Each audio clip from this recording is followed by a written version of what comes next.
Well, welcome everyone, and thank you so much for joining us tonight. I also want to thank the UMass Amherst Alumni Association for their partnership in support of this event. My name is Janie Kaplan, and I'm an alumna of the Eisenberg School of Management. I am the chair and a really proud member since 2005 of the Women for UMass, also known as WFUM, a network of UMass alumni established to educate and encourage and inspire women to be avid supporters and leaders engaged with our university. We also promote, fancy word of saying, fund the advancement of campus programs that provide access, support, and opportunity for UMass Amherst students, with preference to those projects that positively impact UMass Amherst women and their respective communities. In short, we are women helping women. And women, by the way, make up half the student population at UMass and are major contributors to the success of our university.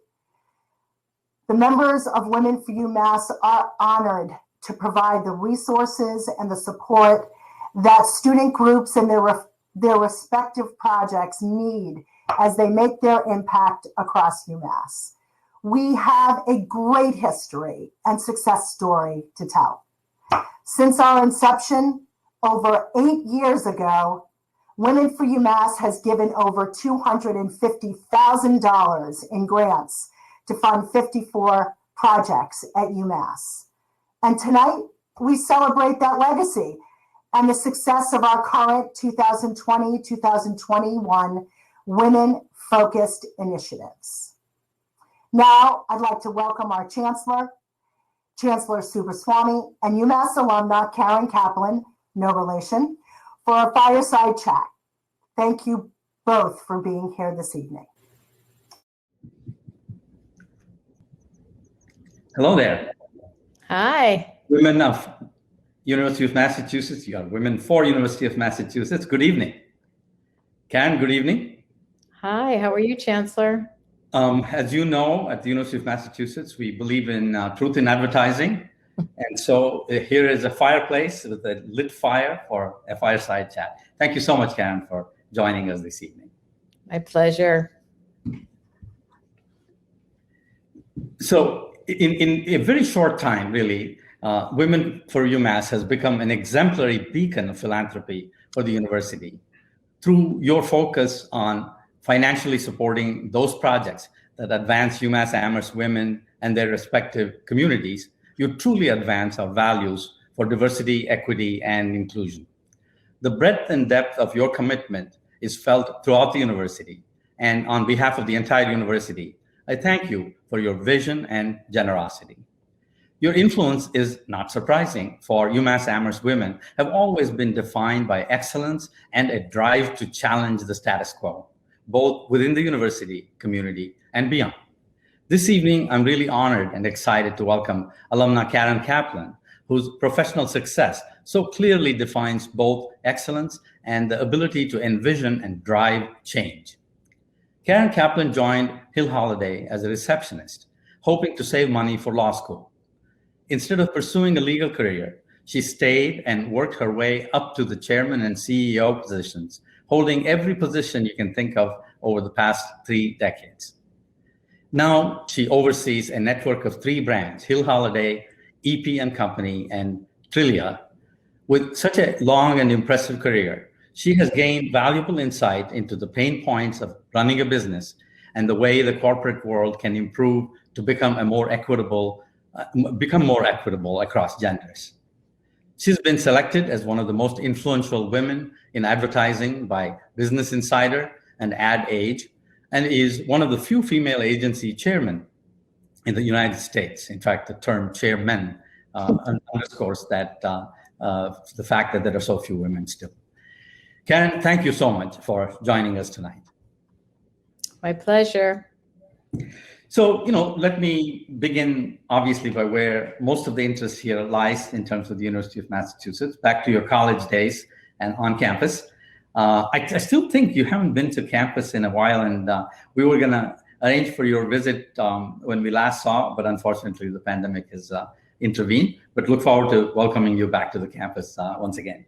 So, looking back on your career, how have you been able to use your college education, your UMass education, in really achieving all that you have achieved over the years? What can you say about that start, that beginning? Well,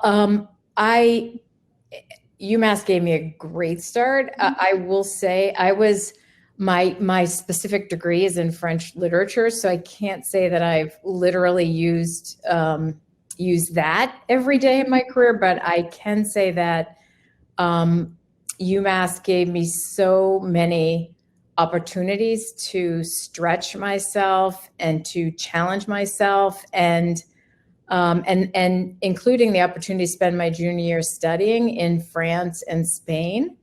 And by the way, I didn't speak a word of Spanish when I got to Spain, and this was before Google and before the internet. So you were really kind of left to your own devices. And when you don't speak a language, a couple of really interesting things happen. So first of all, you have to learn to really pay attention and, to all the cues beyond language. And second, you become really curious about cultures, and you become a real student of cultural rituals and routines. And I think that experience that I had, particularly my junior year abroad, is a great analogy for all the rich opportunities that UMass students have while they're at UMass, and how UMass prepares students to be successful particularly in new environments. And I think even if you pick sort of a more narrow field of study, like I did, UMass is such an expansive place that you're able to explore all different kinds of areas, and you're able to learn about all the great thinkers of our time. And I think that's a great way to prepare for success in any environment, any new environment where you might not know all the rules of the game before you get there. And so I think as long as you really pay attention and you're curious and open and collaborative, and you'll be successfl in any environment. And that's something that I really credit UMass for helping me with. Wonderful, great lessons there in terms of being open-minded and being confident and being learning. Because when I crossed the oceans to come to the U.S., I also had sort of a cultural shock when I came over here as a 20-year-old, and the lessons I learned in acclimating certainly have helped me get to where I've gotten as well. So as Janie mentioned, WFUM has funded over 50 projects and programs specifically to provide opportunities for growth for our women students in terms of extracurricular, co-curricular activities, and the activities outside of the class, but more broadly. What do you see as the value of such activities? And you mentioned study abroad, which is in fact one of those experiences. Are there other experiences that you can speak to that have helped you? And in general, what advice would you have for our current students? Well, I will say that, excuse me, once you kind of get settled into your career, for me, I got to a point where I had, obviously I've only, and by the way, I apparently need to update my bio, because I think you very kindly said 3 decades, and I think it's almost 4 decades at this point. You all know when I graduated, so it's no secret. You can all do the math. But I had spent so much time at one company, and I wasn't really looking to leave Hill Holiday, that I felt that I needed to engage in some extracurricular sort of community-based activities and commitments in order to really expand my business experience. And I'll tell you just a little story. I once had a group of young professionals in to to speak with, and they called themselves the Givers Group. And as they were going around the room, introducing themselves, I noticed that they talked about their 9 to 5 job, and then they talked about their 5 to 9 job, and they talked about them as equally important, which I thought was really interesting. And I think that's exactly right. So for me, as I said, I started out sort of doing nonprofit board service and various extracurricular activities to my work because, I just only worked at Hill Holiday. And what I found was I usually get more than I give, both in terms of skills development. So that was my original objective. So stretching your leadership skills, learning new skills, but also in terms of having opportunities to meet and to work with people that you would never have the opportunity to work with if you just kind of put your head down and stayed in your lane at work. And so for me, in many cases, those people that I met and got to work with were ones that sort of ended up inspiring me the most. And of course, it's obviously good for your soul, and it's good for getting perspective, and it's just good for sort of paying your blessings forward. So I think it's good to have a focused area of study, but I also think, we call it I-shaped and T-shaped. I think it's important to be both I-shaped and T-shaped and kind of look around and see what else is happening around you. Wonderful. Thank you for that answer. One of the priorities that WFUM has in providing training tools for faculty and staff to really, be successful in working in a diverse environment, and in particular, with regard to gender, what do you think companies can do better to support their female employees? Well, first of all, Chancellor, I really appreciate the question because we have, as leaders, we have got to figure this out, and I'm sure everybody has heard by now that this recession is being referred to as a she-cession because a disproportionate number of jobs have been lost by women. And I think it was there was just a recent, McKinsey study where 1 in 4 women said they were thinking of leaving the workforce altogether because of inflexibility in their companies and because of their caregiving responsibilities and just stress. And of course, those statistics are even higher for women of color. So we're facing a real crisis here where everything women have worked for the past 30 years could be lost in just 1 year. So as leaders, we need to drive institutional change that is going to really level the playing field. And I have to say it's more than just offering flexible work arrangements because, for example, with a couple, if one person has to cut back, it's very likely to be the person who earns less. And because of the gender wage gap in the case of a heterosexual couple, that's more likely to be a woman. So at Hill Holiday, for example, we recently conducted a third-party pay equity study to ensure that our people are being paid fairly and equitably. Of course, it's a law now in Massachusetts, and really to make sure there's no systemic bias in our pay systems, because if there's bias in the system and more women drop out of the workforce than men, then of course there will be fewer women role models and senior management. And we all know that to be it, you have to see it. And representation at the top is so important. So I'd say ensuring pay equity is the single most important thing companies can do. And I think having flexible work policy is also very important for both women and men.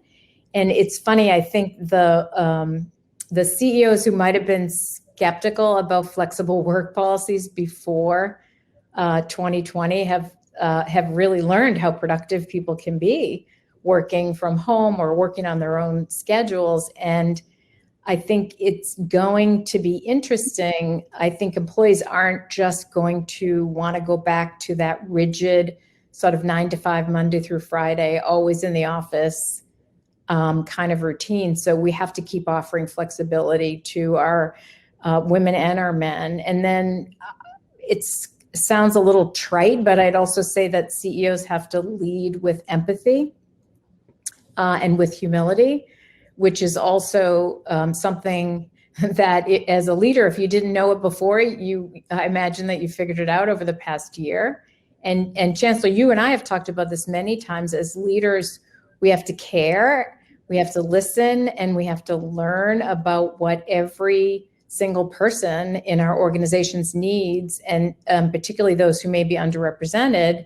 And then we need to figure out how to give it to them, because there's just no one size fits all solution. And we can't just go back to the default systems of how things worked before. Absolutely, as you say, I suppose necessity is the mother of invention, and all of a sudden we're discovering that the things that were just taboo, work from home or do this thing, this particular job can't be done from anywhere else, or a forum like this couldn't be held, remotely and so forth.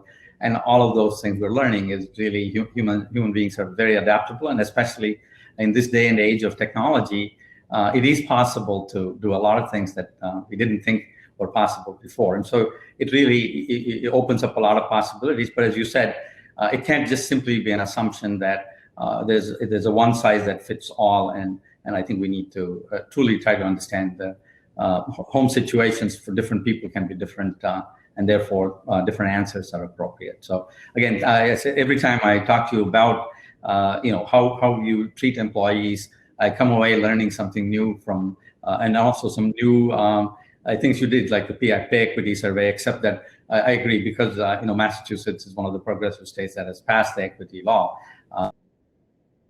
Almost every company is required to do this, but to go beyond just the requirement to be empathetic and do active steps to bring about that equal playing ground is something that I think we should all aspire to, and we certainly aspire to. So, expanding on diversity, going beyond gender now. Clearly, this last summer's murder of George Floyd and all the related horrors of yet again seeing African Americans in particular, being treated by our criminal justice system, has really made all of us rethink our approach to diversity, equity, and inclusion, going beyond just question of diversity to anti-racism, and really trying to identify and root out systemic racism that we find in all institutions of our society. And again, you and I have talked about it, and I really am inspired by what you've done for your company and hence for your industry. So could you speak a little bit about what your approach and your thoughts on that? Well, I think one of the things we talked about, Chancellor, was that first of all, this epidemic of systemic racism is not new in our country, and my industry, like many industries, we need to first own our failure. And the advertising industry in particular has tremendous power and has a tremendous responsibility that goes along with that power to help shape culture. And so I always talk about, as an agency, our purpose is to create ideas that matter. And if that's our purpose, then the people who create those ideas have to be representative of the culture that we're helping to shape. And so I think first and foremost, it's important for all of us to own our failure. And then we've got to hold ourselves accountable for building a better and a more just future, and for really transforming our industry and transforming our agencies into more equitable places for Black talent and for other BIPOC talent to work, and not just to work, but to thrive. And so my vision for Hill Holliday, and really what will be my legacy, is that we will look very different a year from now, and 2 years from now, and 5 years from now. And I am 100% committed to doing the hard work necessary to achieve the equity that that all our people deserve. And I've signed on to several industry organizations, many of which were formed over the summer specifically to hold agencies accountable.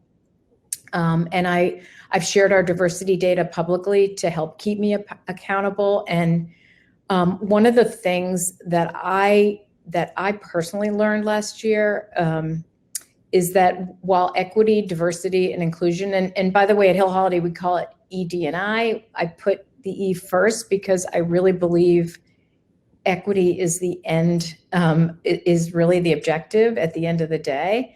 But while ED&I have always been really important to me, it's not about intention, it's about action. And I think you really have to commit to doing the hard work to make real lasting change. And so if you go on our website and you click on, there's an open letter that I wrote last summer, you can read about all the public commitments I made around exactly how we're going to increase representation in our agency and in our work. And we have a lot of work to do. It's so interesting. Years ago, I saw someone speak. I don't know if you know who Melanie Hobson is, but I think she's CEO of a financial company that I can't remember the name of, but she's also chairman of the board of Starbucks. And anyway, she talked about ED&I as the one goal in corporate America where year after year after year, you can just have the intention and you're not held accountable. So you couldn't say, well, my revenue, we tried this year, but we really just fell short. So sorry, we'll keep trying next year. Mm-hmm. And so it has to be treated as any other goal, as any financial goal. Really wise words, both in terms of the commitment at the top and then the transparency and accountability. We've been, again, trying to pursue this with greater vigor. And most recently, our University of Massachusetts Police Department sort of set an example. They have put a website on accountability where they actually show statistics, with racial and gender composition clearly indicated in terms of all of their interventions and is there any bias exhibited, as well as really showcasing all the training that our staff undergo and so forth. But you're absolutely correct that you have to be action-oriented, you have to be accountable. And again, my compliments to you for taking that leadership in your company and for your industry, really. So one of the things that WFUM has funded with a priority is for peer mentorship. And so one of the questions we wanted to ask you was, how have mentors played a role in developing your leadership and your success? And can you reflect on that for a moment? Well, mentors have played a critical role in my career over the years. Although I will say, Chancellor, that there was nothing formal about about them like there is today. And in fact, I don't even think any of my mentors were aware that they were my mentors. And but I sort of figured out pretty early on in my career that I needed to assemble what I refer to as my personal board of directors. And we never had board meetings. They don't know each other. In most cases, they don't even know they're on my personal board of directors. But as I said, they've each played a very critical role in my career, and they're each, like a real board of directors, each of them is on my board for a different reason, and each of them makes a different but equally valuable contribution. And so overall, I would say that the real value for me has been over the years, whenever I've been faced with a challenge that I thought was beyond my capability at the time. And then one of my mentors showed me that they believed in me. And because they believed in me, that gave me permission to believe in myself. And that, to me, is the best thing any mentor can do for you. And I try very hard to pay that forward with the people that I mentor today. Great lessons. Thank you very much for that. This is, a question that great leaders always get asked. Are there any particular strengths or traits that you see as necessities for great leadership? What are there some common traits that you think of as being important?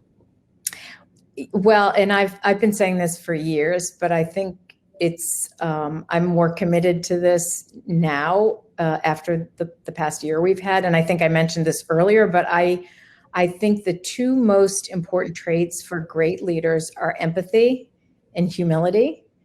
And Satya Nadella, who is, of course, CEO of Microsoft, talks about empathy and the ability to empathize as being the keys to his success. In fact, I think he wrote a book about it. And his success has been remarkable, and particularly if you look at the performance of Microsoft since he became CEO versus the performance of Microsoft under his predecessor's leadership, who was also a brilliant leader, but not particularly empathetic. And, in fact, I often talk about the importance of what I call pre-verbal empathy, which means the ability to anticipate someone's needs before they articulate them. So I always say to my team that if you wait for a client or a consumer or a colleague to tell you what they need, at that point, it's probably too late.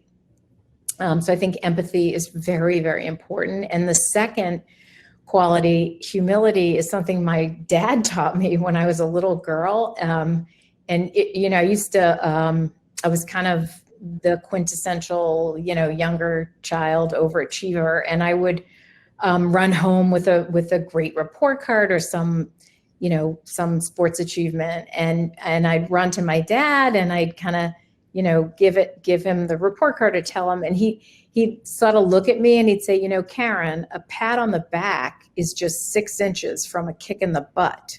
He used to use a different word for butt. And I used to think he really, I didn't understand. I used to think he wasn't being very supportive, but I realize now that he never wanted me to be too impressed with myself. And he never wanted me to get too accustomed to success.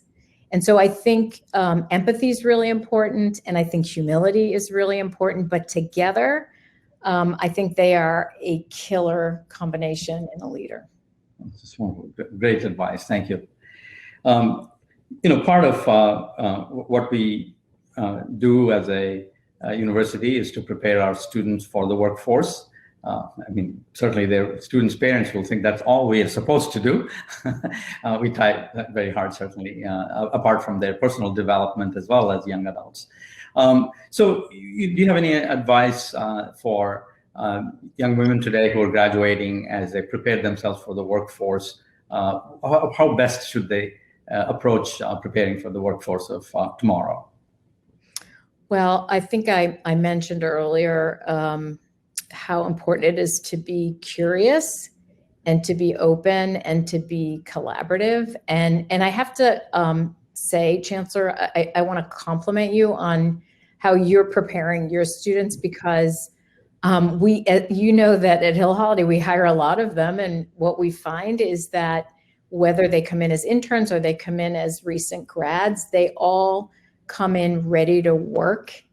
And I honestly, I can't say that about every university's graduate. So whatever you're doing it right. And you can tell your parents that. And second, I think, just like when you come into a place like UMass, you need to come in ready to learn and ready to think and ready to work. And one of the best ways to learn how to solve problems, which is basically what we do in our companies, that's what we pay people for, is to solve problems. The best way to figure that out is to study how people solved problems before us.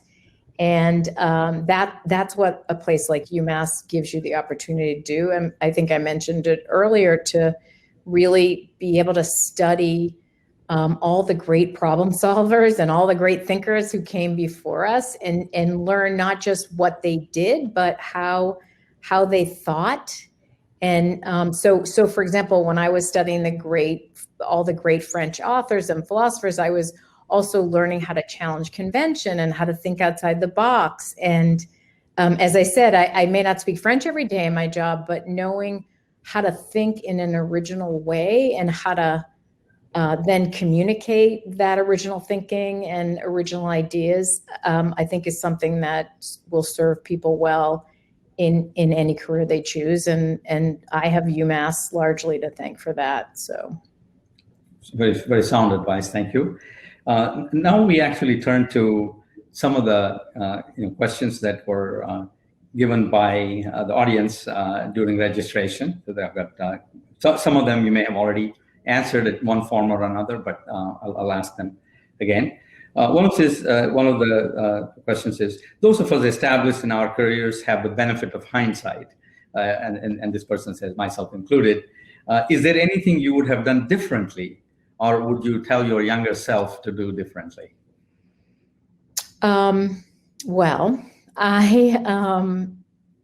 Well, I'm not big on regrets and looking back. That's sort of the first thing. But, and I do think many more people tend to regret things they didn't do than things they did do.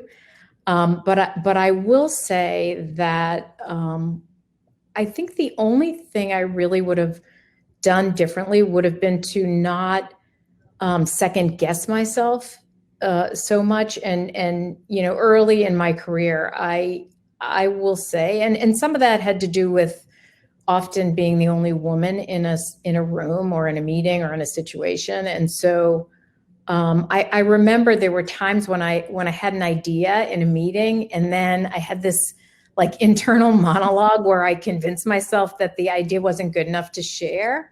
And so I didn't share it. And then some guy 2 seats over said what I was thinking. And by the way, I would have said it better. And everyone like applauds and high fives. And I'm like, okay, I missed it. And I have no one to blame but myself. And so just, and I will say Ariana Huffington, who I think is amazing in so many ways, she calls self-doubt the annoying roommate in your head. And she says, you just have to evict her. And I think that's perfect. So I think self-doubt and second guessing yourself, myself, is something that I would have done a little less of if I could. I mean, it's again, kind of you to say that as it was, my own fault that I didn't speak. But clearly, the work environment has been and is now still in most places where it's not easy for a lone woman or a small number of women to be speaking out and be received as equals. So I think we still have a long ways to go. And so this is really not on you or young women. It is really on us as a society and as workplaces, I think. So we have to do better, clearly. You played a key role in Hill Holliday's growth, and now you oversee the 3 agency brands. So where do you draw your motivation for doing better constantly and in some sense being at the lead all the time? Yeah, well, so I can tell you a little story about really how I started out at Hill Holliday, and I think that will answer the question. So when I first interviewed for the receptionist position way back in the early 80s, I was really just looking for a low commitment, low impact job that was just kind of 9 to 5. And so I could, you mentioned, I think in the intro, that I had planned to go to law school. So I was just looking for something for a year or so where I could study for the LSATs and do my law school applications and, basically just save up enough money to begin to pay for law school. And so, but when our founder, Jack Connors, hired me as the receptionist, he said, "Congratulations, Karen, you are now the face and the voice of Hill Holliday." And the way he framed the job as the face and the voice of Hill Holiday really gave me pause. And I realized suddenly that this wasn't just some job, this was a big responsibility. And because he took it seriously, I took it seriously. And I remember thinking, wow, the face and the voice of Hill Holiday, that sounds pretty important. Like, that sounds like something the CEO should be responsible for. And so at that moment, I decided I would consider myself the CEO of the reception desk. And that's how I approached the job. And then when I was promoted to the next job, I consider myself the CEO of that. And I consider myself the CEO of every one of the 20 different jobs I've had at Hill Holiday. And all that motivation really came from that one comment that our founder made to me almost 40 years ago. And it really changed the way I thought about everything I did and everything I strove to do. And it really propelled me forward. And to this day. So I guess if you ever wondered whether your words of encouragement matter to someone, I can tell you they really do matter. Well, that's wonderful. I mean, in a sense, really saying that take pride in whatever position it is. If it's an entry-level job, you do the best you want to do because we can be proud of that work you do, and it's important work. Exactly. So here's one audience question that just came up in connection with some remark you made. Apart from providing remote flexibility, how else do you foresee the workforce changing post-pandemic? Yeah, well, I mean, so I'll tell you, we don't really know. So we at Hill Holiday have been in our office space for it'll be 14 years at the end of this year, and our lease is up. So we're actually moving in December to a new office building, and it's a brand new building, new build. So all new technology. It's a very opportune time to move on the one hand, because you can redesign your office space from the ground up and build the flexibility and the technology that I know we're going to need. I just don't know exactly what that is. On the other hand, it's an inopportune time because when we interviewed architects, we're like ground zero. They haven't designed for this new reality. And so we actually took a step back and we interviewed and hired a workplace strategy firm to try to get a handle on that very thing. And I mean, they were helpful, but they don't really know either. So what I would say the most important thing moving forward is flexibility, and everything physically, technologically, emotionally, everything we are doing and designing for people needs to be built with the utmost flexibility. So literally, when we're talking about physical space, everything has to be on wheels. And perhaps a private office has to be able to double as a small conference room. And so I think it's so interesting because this is a whole new frontier and no one knows what, I'm very optimistic about everyone having the opportunity to get vaccines in the next few months. I've said, I think we'll be back in September in our workplaces.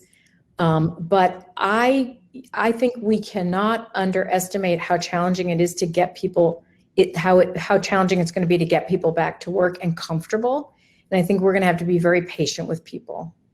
And so our business is idea driven. It relies on face-to-face collaboration. But I think we have to be really flexible and we have to be really patient with people, because I think as abruptly as we all went home, we have to go back just as slowly. It's interesting. In a similar way, universities, both as a workplace but also as a place of learning, we've had to figure out what the post-pandemic university or school looks like. And again, I think the key word there is flexibility. We need to make it possible for our students to learn flexibly, depending on their circumstances. And so we're putting a lot of emphasis on being able to switch, from remote to immersive and back and forth as necessary, including for the sake of students' convenience, not just out of health necessities and so forth. So it's certainly we're all. And I think you can ask people, which is always my go-to, just ask people what they need. But I think this is a unique case where they're not going to know what they need right now. or I should say they will know what they need right now, but Right. they're not going to know what they need in a week, and a month, and a year. Well, that's an excellent point. That's a very good point. Yeah, I think this may be the last question for you to reflect on. You've accomplished so much. Is there any one particular thing that you would point to as the one that you're most proud of? Well, I'll say, I'm sure you would say the same thing, Chancellor. I will say running a business from my dining room table for a year while navigating the triple pandemic of COVID, social injustice, and economic insecurity is certainly comes to mind. We've all been tested. So this was quite the boot camp year. I think I did okay. I'm kind of proud. I wasn't perfect. I made a lot of mistakes, but I'm pretty proud of how, I'm pretty proud of how I did. At least your alleged mistakes we don't read in the Boston Globe. I know. I'm sorry. No. But either way, no, it's been just a wonderful conversation to take you back to your college days and trace that evolution into the wonderful leader that you currently are, and the humility and empathy that you don't not only speak of, but that you actually displaying in the kind of leader you are is a wonderful inspiration for our students, for our alumni, your fellow alumni who are very proud of you. And so again, thank you for taking this time and allowing us to learn from you and your experience. And I would just want to convey to you on behalf of all of the community how proud we are that we had, as UMass, we had something to do, a little to do with who you are today. More than a little. Thank you. Well, Chancellor Swamy and Karen, thank you for that wonderful, interesting discussion. Karen, your advice and vision and journey is very inspiring, and we are honored and so pleased you could have joined us this evening. I hope our paths cross again. Trust me, we will keep you up to date, no doubt, regarding the new projects that Women for UMass is supporting this year. So again, many, many thanks for having us on your calendar twice, a year ago in March and tonight. Really appreciate it. Pleasure. Thank you. Take care. And now, everyone, I would like to introduce with great pride a former grant recipient and current Women for UMass committee member and UMass alumna, Wyston Carswell. Thank you, Janie. Good evening, everyone. As Janie mentioned, I am a former grant recipient from Women for UMass, or WFUM. So I know firsthand what the impact can be of what we're doing here with student groups. When I was a graduate student at UMass, I was a member of the Graduate Women in STEM group. And in 2014, when I was on the executive board, we were preparing to launch a graduate to undergraduate mentoring program. But in order to achieve the impacts that we were really hoping for, we knew that we needed more funding.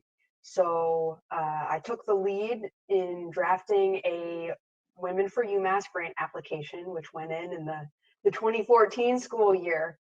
And even just the experience of crafting that proposal and applying for the grant provided me with some really great experience for expanding my writing skills and learning how to deliver the right message to the audience of Women for UMass. And that skill has become invaluable in my later career. So we were very fortunately won the grant, and we were able to implement a very successful mentoring program that was also very well attended. And not only that, it was a wonderful sense of validation, not just because we were able to execute this program, but the additional feeling of confidence of applying for a grant, getting a grant, executing the grant, reporting back successfully. That's a great arc. And having our dreams, our ideas, and our voices heard and supported meant a lot to us. Now, at this point, now that I am a graduate, I've been a part of the Women for UMass Steering Committee, and it's incredibly exciting to be able to provide that same type of opportunity to student groups in the next generation. Women for UMass offers a unique opportunity to our contributors as well. With transparency as one of our core values, we make sure that our supporters can see exactly how their donations are making a difference in the lives of students at UMass by listing our grant recipients and the grant amounts on our website each cycle. If you're interested in supporting the women of UMass, please consider making a donation today. And you can make that contribution during our networking session. You'll see on the left-hand side of the screen a Give Now WFUM button, or you can visit umass.edu/WFUM to learn how you can get further involved. And with that, I will hand it back to Janie. And thank you, Wisdom, for sharing that story. It's one of the nicest pay-forward stories I've experienced firsthand, and met Wisdom when she was applying for the grant and then was awarded the grant, and it's featured on our website. It's an alumni profile worth the reading, but it is truly a privilege to work with you, Wisdom, on Women for UMass initiatives. And I look forward to reviewing the new grant applications that we just received this week. So everyone, in a few minutes, we will open up the session for you to mingle and connect with other attendees. And before we begin this networking part of the evening, I want to just point out a few features within the remote platform to help you make this part of the evening even better. So please make sure to turn on your camera and microphone because they've been automatically turned off during this presentation mode. And you can do so by clicking on each respective icon, as I tried to do before, in the toolbar at the bottom of the screen. And you'll know you're good to go because you'll see your face pop up, so you know you're working. And to move around the event, just double click on any open seat to move to that table. And I am so proud to tell you that our event spans 4 floors because we have so many attendees this evening. So to navigate between the floors, you got to use the elevator on the left side of the screen. If you need help, there is a help desk. That's table 12, and that's both on floors 1 and 2. And please be sure to visit our student grant tables located at the bottom of your screen, tables A, B, and C, and they are on the first 3 floors, where you can learn firsthand about the exciting projects that these women have implemented and developed. So thank you again for joining us tonight. I hope you enjoy the rest of the evening. We hope you'll visit umass.edu/WFUM to learn more about the incredible work Women for UMass is doing for the women of UMass. Alums, if you're looking for a great community of women to join, consider Women for UMass. Take care, everyone. Be well.